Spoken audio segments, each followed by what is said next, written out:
y el país integra. ¿Cómo están, compañeros? En este momento nos acompaña la presidenta de la CEOLS, Marcela Arellano, para hablar acerca de este encuentro en donde se van a tratar varios temas relacionados al sindicalismo en el país. ¿Cómo está, Marcela? Mucho gusto. Por favor, cuéntenos un poquito en este encuentro, en este punto en el que se están reuniendo varias organizaciones relacionadas al tema del sindicalismo. Van a tratar precisamente ciertos problemas que rodean, digamos, a este sector. ¿Cuáles serían esos?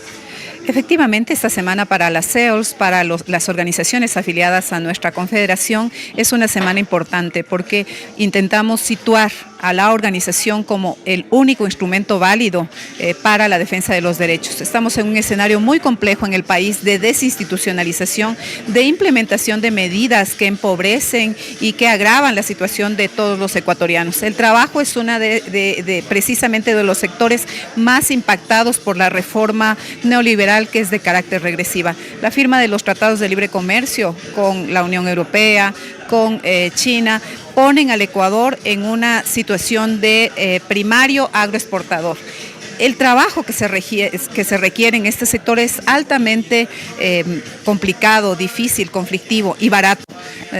Y que lo que han buscado los empleadores es que no haya organización sindical. Entonces nosotros, la CEOLS, está abordando precisamente la problemática nacional, ¿sí? Y está planteando alternativas.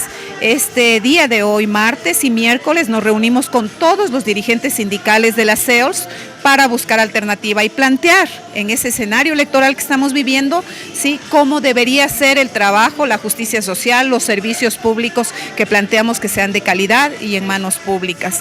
Posteriormente, el día 26, vamos a tener un encuentro con abogados laboralistas, un congreso de abogados laboralistas. Finalmente, el día viernes, vamos a discutir la sindicalización por rama. Hay un mandato de la Organización Internacional del Trabajo y le dice a este país que debe registrar a los sindicatos por rama, que debe reducir el número de trabajadores para constituir un sindicato y que debe permitir a los trabajadores del sector público organizarse sindicalmente y negociar colectivamente. Entonces eso vamos a abordar durante toda esta jornada por la libertad sindical.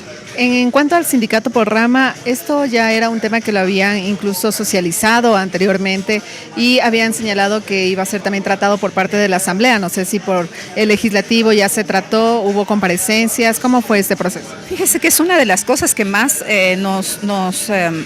vemos con mucha preocupación, que precisamente la Asamblea Nacional no ha abordado esta problemática que es esencial en el mundo del trabajo, la sindicalización por rama. Efectivamente, el 6 de junio pasado, la CEOLS presentó un proyecto para la sindicalización y contratación colectiva por rama, que intenta implementar las observaciones y el mandato de la OIT. Sin embargo, la Asamblea Nacional calificó, pero ahora ha quedado durmiendo el sueño de los justos en la Comisión de lo Laboral. Entonces demandamos a la Asamblea Nacional que aborde esta norma seriamente y que implemente las observaciones de la OIT. Esta es una garantía indispensable para tener trabajo decente en el Ecuador. También hay otro tema que preocupa al sector laboral y es la persecución laboral que se ha dado últimamente a algunos dirigentes. Por ejemplo, en el caso de Petroecuador, al secretario, digamos, ejecutivo de Petroecuador, también le pasó esto. ¿Cómo están ustedes analizando esto? ¿Lo van a tratar durante este encuentro?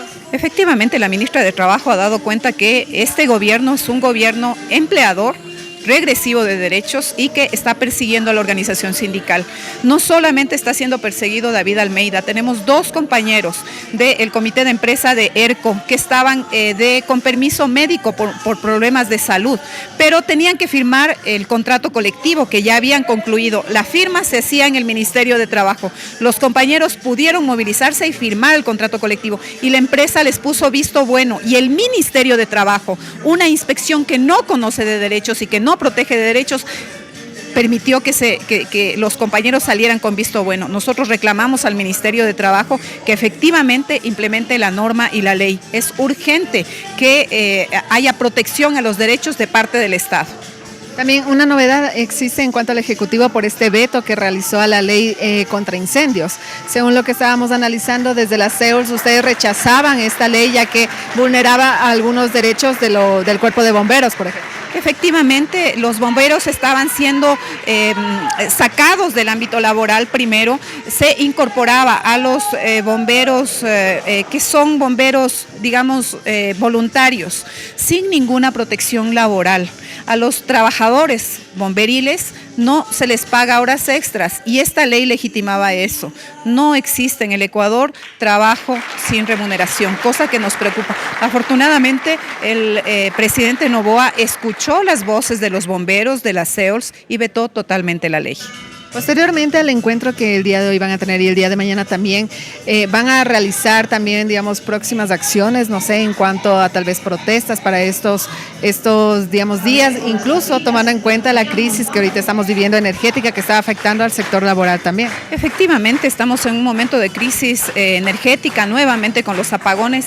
Yo recuerdo que el presidente Noboa en enero de este año planteaba que la ley esta de electricidad iba a impedir que haya nuevos apagones. No es cierto. Lo que ocurre es que en el Estado los últimos gobiernos no han dado mantenimiento a todo el sistema de generación de energía y los resultados son estos, que nuevamente los apagones terminan afectando el aparato productivo, por lo tanto el empleo. Nosotros demandamos al gobierno que sincere las cifras de producción energética. Es indispensable que en este momento se implemente el presupuesto para mantenimiento de todas las centrales hidroeléctricas. Eso es indispensable. Nos decían que apenas el 10% de ese presupuesto ha sido ejecutado. Entonces, responsabilidad de este gobierno, de este ministro de Energía, los apagones. Y esta situación de los apagones, como estábamos señalando, afectará económicamente al sector productivo. ¿Cuáles serían esas otras consecuencias tal vez que se presentan? Es grave que el sector productivo no le diga nada al gobierno y no le responsabilice precisamente de las pérdidas que están teniendo, no solamente en la reducción de la producción, sino en el daño de las maquinarias, en el daño de los instrumentos de trabajo. Nosotros esperamos que haya una demanda generalizada del sector de los empleadores, pero obviamente este gobierno pertenece a ese sector y están ocultando, están poniendo cortinas de humo para tapar la ineficiencia y la capacidad de los empleadores al gestionar este país. Perfecto, muchísimas gracias, Marcela. ¿Cómo está? Mucho gusto. Cuéntenos, ahorita para registro, ayúdeme con su nombre, su apellido y qué cargo ocupa en la Confederación. Eduardo Valdés Cuña, soy presidente de la Federación Nacional de Organizaciones de Trabajadores del Deporte y secretario general del Comité de Empresa de Trabajadores de Concentración Deportiva de Pichincha. Muchísimas gracias. Cuéntenos un poquito desde su perspectiva en cuanto al tema del deporte, cómo se está analizando tal vez cuáles son las problemáticas, la situación que se está presentando en este sector laboral. Las mismas de siempre, el deporte no es política del Estado para ningún gobierno. Lazo emitió un decreto, está en el papel. La problemática es que el deporte es clientelar, el Ministerio del Deporte tiene un control absoluto sobre toda la estructura federativa, decide quién es el presidente, decide quiénes son los dirigentes que deciden cargos, deciden puestos, muchas zonales son las que controlan a las federaciones pequeñas principalmente, quieren arrogarse competencias que la ley no les da. Es un problema bastante complejo, no se respeta la autonomía, el derecho privado de las federaciones deportivas provinciales y eso genera caos, genera incertidumbre y problemas, obviamente, ¿no? Y ante estos problemas, ustedes tal vez ya han socializado entre otros gremios relacionados al deporte para saber qué soluciones pueden hallar. Bueno, nosotros constituimos hace unos 8 meses la Federación Nacional y ahora ya tenemos 13 organizaciones. Ventajosamente los compañeros han tomado conciencia de que la única posibilidad de defender su trabajo y defender el fomento del deporte para tantos niños y jóvenes, cientos de miles de niños y jóvenes con dignidad, con el derecho que les corresponde, la única posibilidad es organizarse. Usted sabe, ustedes han sido testigos de las acciones que hemos emprendido por el reclamo de recursos, los hemos obligado que transfieran, al momento estamos al día. Recién hace el mes anterior estuvimos gestionando para varias ligas cantonales, imagínense 8 meses sin cobro de sueldo, sin fomento deportivo, simplemente por leguleyadas, por falta de voluntad de las autoridades. Ese es un problema recurrente. La propia ley del deporte es una ley clientelar, una ley que posibilita el control de la autoridad, en este caso el Ministerio del Deporte, pero en una forma no de política de Estado, sino clientelar exclusivamente. Por ejemplo, este tema de la ley del deporte, como usted lo señala, ¿sería indispensable tal vez que sea tratado dentro de una comisión de la Asamblea Nacional para que se pueda hallar las soluciones a estos problemas que rodean a la ley? El grave problema es que hay intereses políticos y cuando se meten los políticos, discúlpenme la expresión, las cosas se pudren. Ese es el grave problema. Estaba ahí una ley ya para segundo debate. Nosotros intervenimos, hicimos algunos aportes, consideramos que la estructura dirigencial de la estructura deportiva, la forma como se elige nos parece inadecuado, repito, es clientelar, se ha politizado el deporte, deben ser representantes de estas organizaciones, de estas instituciones, verdaderos dirigentes que han hecho carrera, deportistas que han hecho carrera, inclusive trabajadores que han hecho carrera defendiendo el fomento deportivo desde el derecho, no desde el favor o desde la clientela.